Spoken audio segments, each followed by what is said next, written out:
हभप शिवानंद महाराज शास्त्री चित्रकूट धाम official. Pandurang गारू पांडुरंग गारू पांडुरंग गारू पांडुरंग गारू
कृष्ण जिनका नाम है गोकुल जिनका धाम है।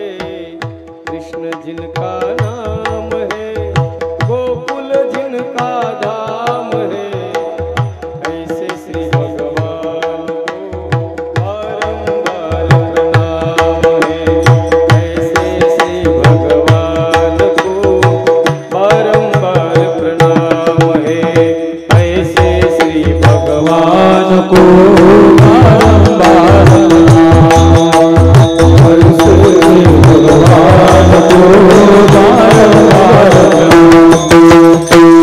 यशोदा जिनकी मैया है नंद जुग पैया है।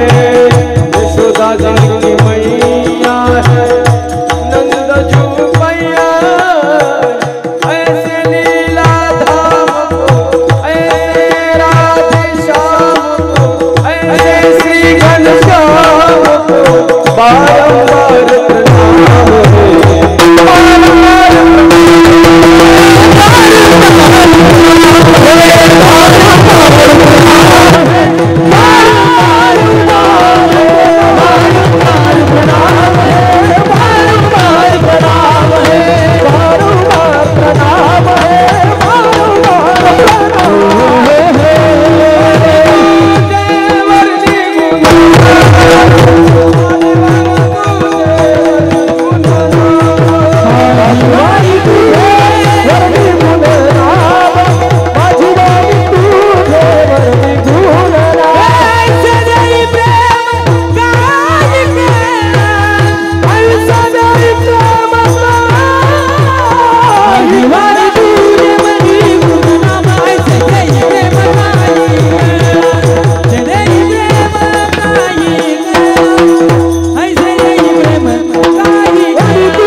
सरोज रजनिज मनु मुकुर सुधारी बरनौ रघुबर विमल जसु जोदायक फलचारी। याती कुळ माझे गेले हरपोनी श्रीरंगा वाचुनी अनुनेने। किती वो शिकवाल मज वेळोवेळा मी तया गोवळारतलिये। अनंत कृपा विभूषित परम मंगलमय परात्पर अखिलेश्वर अकारण करुणा वरुणालय भक्त पंचा कल्पतरु तडिद्वित विनिंदित पीतांबर धारी अखिल कोटी ब्रह्मांड नायक कर्तुम अकर्तुम अन्यथा कर्तुम परात्पर परमात्म्याच्या सेवेकरता गायलेला अभंग गायलेली गवळण आळंदी भूषण विश्वमौली ज्ञानोबा यांची अत्यंत सुंदर गोड असे चार चरणाची सगळ्यांच्या पाठांतरातली सगळ्यांच्या परिचयाची असणारी ही गोड गवळण आज या ठिकाणी मौजे श्री क्षेत्र धनंज या गावामध्ये पुण्यसलीला गोदावरी मातेच्या या पावन तटावरती सेवेकरता गायलेली आहे. भगवान परमात्म्याच्या असीम कृपाशीर्वादाने साधू संतांच्या परम कृपेने मौजे धनंज या गावी भगवान भोलेनाथाच्या भगवान हनुमंतरायाच्या या पवित्र प्रांगणामध्ये प्रतिवर्षाप्रमाणे याही वर्षी आनंदमय वातावरणामध्ये अगदी दृष्ट लागेल असा सुंदर सोहळा समस्त ग्रामस्थ मंडळी सर्व कार्यकर्ते मंडळी लहान थोर अबाल वृद्ध सर्वांच्या अथक आणि अनमोल सहकार्यातून हा उत्सव आणि हा सोहळा धनज गावचा संपन्न होत असताना आज खऱ्या अर्थानं सज्जन हो संबंध महाराष्ट्रामध्ये सप्ताहाच्या चर्चेमध्ये सगळ्या महाराष्ट्रात चर्चा जर कोणत्या गावची असेल ती फक्त धनज गावची चर्चा आहे. कारण महाराष्ट्रातले लोक विचार करत असतील हे धनंज गाव आहे तरी केवढं. कारण महाराष्ट्रातले टॉप 10च्या लिस्ट मधले सगळे कीर्तनकार धनंज गावामध्ये आहेत. महाराष्ट्रातले टॉप 10च्या लिस्ट मधले सगळे गुणवान धनंज गावामध्ये आहेत. हे पहा सज्जन हो माणसाची श्रीमंती ही कशाने मोजल्या जाते. गाव किती श्रीमंत आहे तुमच्याकडे तुमच्या घरी येऊन तुमचे बँक बॅलन्स कुणी चेक करणार नाही. तुमच्या अकाउंट मध्ये किती बॅलन्स आहे कुणी पाहणार नाही. तुमच्या पासबुकवर किती अमाउंट आहे कुणी बघणार नाही. गावाची श्रीमंती ही गावातल्या ज्ञान यज्ञाने ठरत असते.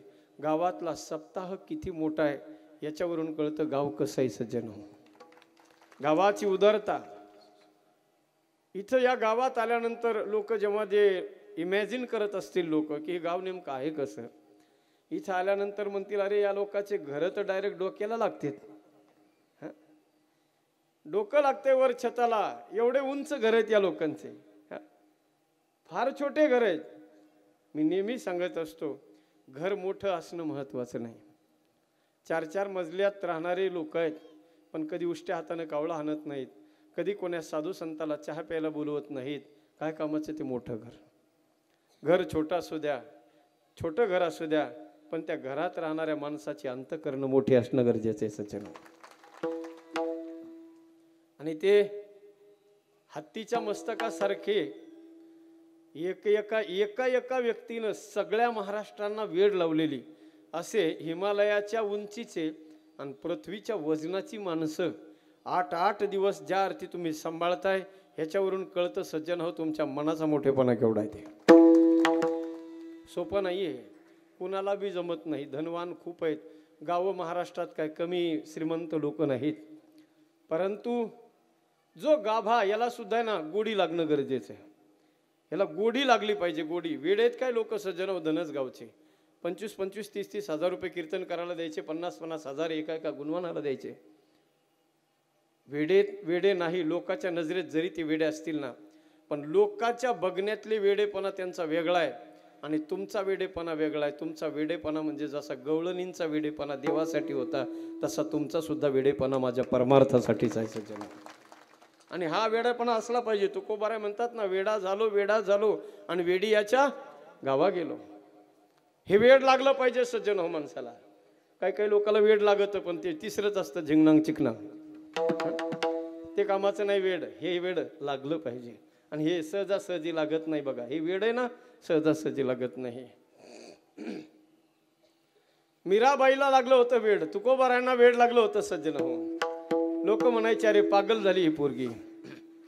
लोग कहे मीरा भई बावरी बाप कहे कुल नासी रे लोग कहे मीरा भई बावरी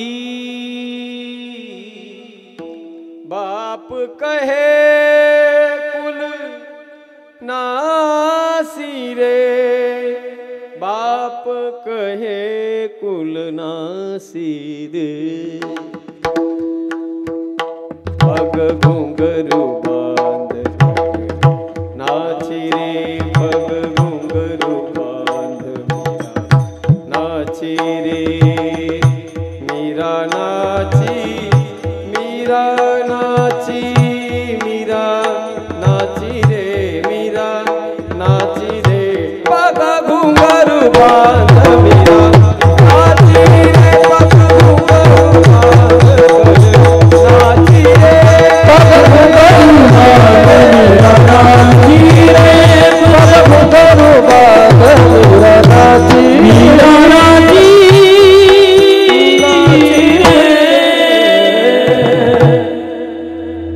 देवासाठी निलाम होऊन जावं सज्जन देवासाठी भगवंतासाठी रिक्त व्हावं मोकळं व्हावं मोकळं आणि जी माणसं मोकळे होतात ना देवासाठी देऊन मोकळं व्हावं देवासाठी जी माणसं देऊन मोकळे होतात ना एकदा मोकळं झालं की तुका म्हणे चित्त करारे निर्मळ आणि मग येऊनी गोपाळ देवाला जर आणायचं असेल तर मोकळं व्हावं लागतंय सज्जन हो नुसतं खिशानं मोकळं नाही हृदयाने सुद्धा अंतकरणाने बी मोकळं झालं पाहिजे असा या सुंदर आणि गोड उत्सव ज्यांच्या गोड वाणीतून आताच आपण चाल ऐकली सज्जन हो महाराष्ट्राला वेळ लावणारे महाराष्ट्राचा बुलंद आवाज खऱ्या अर्थानं आपल्या सगळ्यांचं परम भाग्य ज्यांना 8 दिवस आपल्याला ऐकायला प्राप्त झाले फॅन लावा दादा त्याला 8 दिवस ज्यांचं गाणं गोड आपण ऐकतोय असे महाराष्ट्राची गाणं कोकिळा हरिभक्त परायण श्री कैलासजी महाराज पवार एकदा जोरदार टाळी वाजवायची त्यांच्यासाठी गोड गाणं ज्यांचं आत्ताच आपण ऐकलेलं आहे सुंदर अशी चाल ज्यांनी गायली आमचे परमस्नेही परम आदरणीय युवा कीर्तनकार हरिभक्त परायण श्री गोविंदजी महाराज त्यांच्यासाठी सुद्धा एकदा जोरदार टाळी वाजवायचे गेल्या 8 दिवस आदरणीय आमचे सगळ्यांचे आदराचं स्थान असणारे आदरणीय निवृत्ती महाराज लकडे दादा 8 दिवस त्यांचं गोड गाणं आपण ऐकलं आता आज त्यांची कथा सुरू होणार आहे फार मोठे भागवत कथाकार आहेत रामकथा बी करतात पण तरीही आपल्या सगळ्यांच्या प्रेमास्तव 8 दिवस गायन करण्यासाठी इथं थांबतात बरेच दिवस 4-5 दिवस ज्यांनी सेवा दिली ओमकारजी महाराज जगताप आणि मृदंगाच्या क्षेत्रामध्ये ज्यांचा कुणी हात धरायचा नाही धरले तर पायच धरायचे एवढं ताकदीचं जीवन ज्यांचं आहे माझ्या डाव्या बाजूला वारकरी संप्रदायाचं नाव पखवाजाच्या मृदंगाच्या माध्यमातून इंटरनॅशनल लेवलला ज्यांनी नेऊन पोहोचवलं इंटरनॅशनल लेवलचे वादक जे आहेत सज्जन हो मी कित्येक वेळा त्यांचे व्हिडिओ पाहिलेत त्यांचे फोटोज पाहिलेत महाराष्ट्रात नाही भारत देशात गाजलेले जे प्रतिष्ठित लोक आहेत त्या सगळ्या प्रतिष्ठित लोकांच्या बरोबर फ्लाईटने प्रवास करून विदेशाला सुद्धा जाऊन ज्यांनी मृदंगाचा नाद घुमवला सज्जन हो असं व्यक्तिमत्व आमचे आसारामजी महाराज साबळे गुरुजी 22 जानेवारीला मागच्या वर्षी अयोध्येमध्ये राम जन्मोत्सव रामाचा सोहळा संपन्न झाला आणि त्या सोहळ्यामध्ये भगवान रामजीच्या समोर विश्वास बसन का धनजगर मंडळीला भगवान रामरायाच्या समोर 10 फूट अंतरावर मृदंगाची महाराष्ट्रातले नामवंत भारत देशातले नामवंत गायक आणि त्या गायनाला साथ करण्यासाठी आदरणीय आसारामजी गुरुजी साबळे होते आमची स्वतः भेट झाली होती रामकथा आमची तिथे अयोध्येत असल्यामुळे अचानक आमची रस्त्यावर भेट झाली ती अयोध्येच्या गल्लीमध्ये एवढं महान व्यक्तिमत्व आणि विशेषत्वानं उजव्या बाजूला माझ्या खरोखर आज ज्या भगवान परमात्म्याचं चरित्र आपल्याला ऐकायचं आहे तो म्हणजे कृष्ण परमात्मा आणि त्या कृष्ण परमात्म्याला जसं वेड लावलं होतं कृष्णानं जसं वेड लावलं होतं सगळ्या महाराष्ट्राला आणि सगळ्या गवळणीला गोपाळांना बी, तसं आपल्या गोड वादनानं वेड लावणारं माणूस म्हणजे गोड माणूस आमचे कृष्ण महाराज.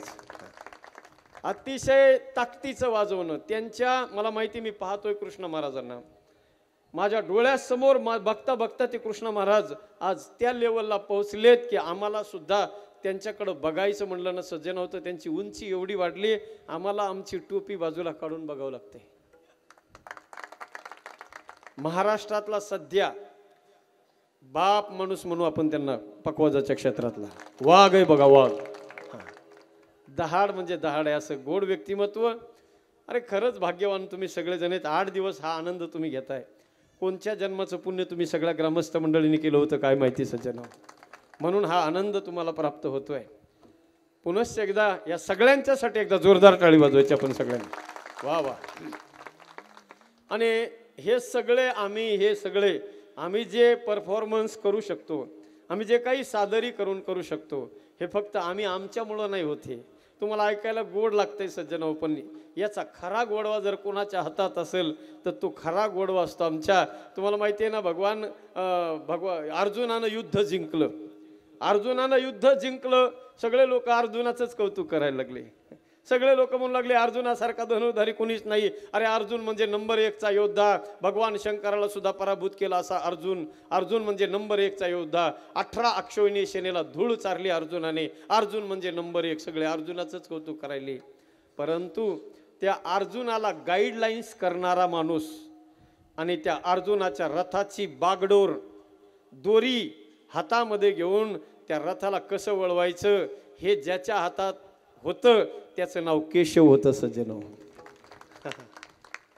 हे सगळं यांना कुणाचा रथ कसा वळवायचा कुणीकडं हे कोणाच्या हातात आहे? केशवाच्या हातात आहे. आणि आमचे केशवजी महाराज मोरे दादांची साऊंड सिस्टम म्हणजे महाराष्ट्रात नाद नाही करायचा सध्या तरी. आणि एवढ्या दूरवरून आपण बोलावता याच्यावरूनच कळतं. मला आता अनुभव झालाय 2 वर्षापासून धनजकर ग्रामस्थांना मी ओळखतोय चांगल्या प्रकारे. ही मंडळी आहे ना, तुम्ही कसे सांगू का, किलोभर मुरमुरे खाण्यापेक्षा छटाक बदाम खाणारी माणसं आहेत तुम्ही. किलोभर मुरमुरे खा, नुसते तोंडाचं सोलायचं, तोंड सोलून जाते, काय कामाचे, पोट भरत नाही. पण छटाकच बदाम खायचे, पण वजनदार. चांगलंच घ्यायचं. विठाला विठाला.